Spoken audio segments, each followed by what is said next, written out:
I woke to the smell of burnt coffee and a silence that didn't belong to Christmas. No music, no laughter, just the soft scrape of my father's chair against the kitchen tile. They were waiting for me. Mom wore that brittle smile she always used when pretending something wasn't her idea. Dad sat there with a sheet of paper folded neatly into thirds, as if he'd practiced this moment. "Sit," he said. I didn't. Mom reached across the table and took my mug before I could. "We sold your laptop," she said softly, "and your savings account is gone." The words didn't land at first. They hovered in the air, weightless, impossible, before settling in my throat like glass dust. "Your sister needs a down payment for her apartment," Dad added, voice calm, rehearsed. "Family helps family." He slid the paper across the table. It was a guarantor form. Her name already filled in. My name waiting at the bottom, like a signature carved in expectation. "Sign it," he said, "or find somewhere else to stay." The coffee pot hissed behind him. Steam blurred the kitchen window. I caught my own reflection, hollow, faded, almost unrecognizable, and realized something important. I wasn't angry. Not yet. I just nodded once, turned, and went upstairs. By the time they realized I had packed, my car was already rolling out of the driveway. Silence followed me all the way to the motel. It was cheap, quiet, and indifferent, qualities I suddenly respected. Their betrayal didn't surprise me. Not really. It was the timing that did. Christmas morning of all days. The one day they knew I couldn't refuse without looking cruel. I lay on the stiff motel bed, replaying it moment by moment. Dad's calm tone. Mom's guilty eyes. The way they said family like it was a leash. I'd been saving for 3 years, working 2 jobs through college. Every deposit, every hour of overtime, gone with a signature that wasn't mine. But what stung most wasn't the money. It was the way they assumed I'd obey, as if they'd been preparing for this all along. Like it wasn't the first time they'd taken something from me. I remembered smaller things, the year they borrowed, my scholarship refund, the time my sister's car payment came out of my account by mistake. Mistakes that always favored her. Excuses that always ended with me forgiving them. But this time, something in me shifted.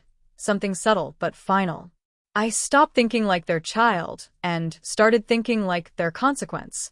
The next day, I quietly gathered details, old bank statements, shared logins, emails that still used my name as recovery. It didn't take long to find it. Mom had transferred everything 2 weeks earlier under a label called Holiday Support Fund. Neat. Simple. Pre-planned. And my sister? She had already signed the lease. Posted a picture of her new keys online with the caption, "Couldn't have done it without family red heart." I read it twice.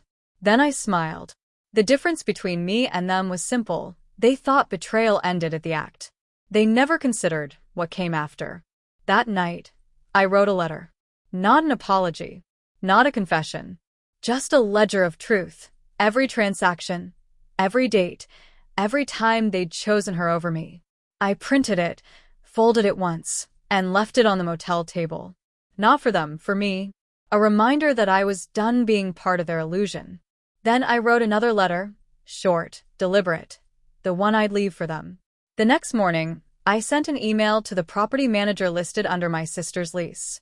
I attached the transfer records and mentioned that the funds had been taken without consent, that my name had been used illegally on the guarantor form. No anger, no embellishment. Just truth, wrapped in documentation. By evening, I received a reply. "Thank you for bringing this to our attention. We will review the matter immediately." I knew what that meant. The lease would freeze. Payments would be flagged. Her move-in would stall. And my parents, who had gambled my trust for her comfort, would now have to explain why their down payment came from theft. When the first call came, I let it ring. Mom's voice on the voicemail trembled, cracked between confusion and fear. "Sweetheart, what's going on? The landlord says there's an issue. Your sister's crying. Your father's furious. Please just call us back." I didn't. The note they eventually found was waiting on the kitchen counter beside the empty space where my coffee mug used to sit.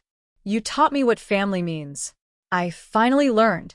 You took what was mine to give her what she wanted. Now you have each other. Don't call me. Dad called anyway, twice, then 10 times. Mom texted from different numbers.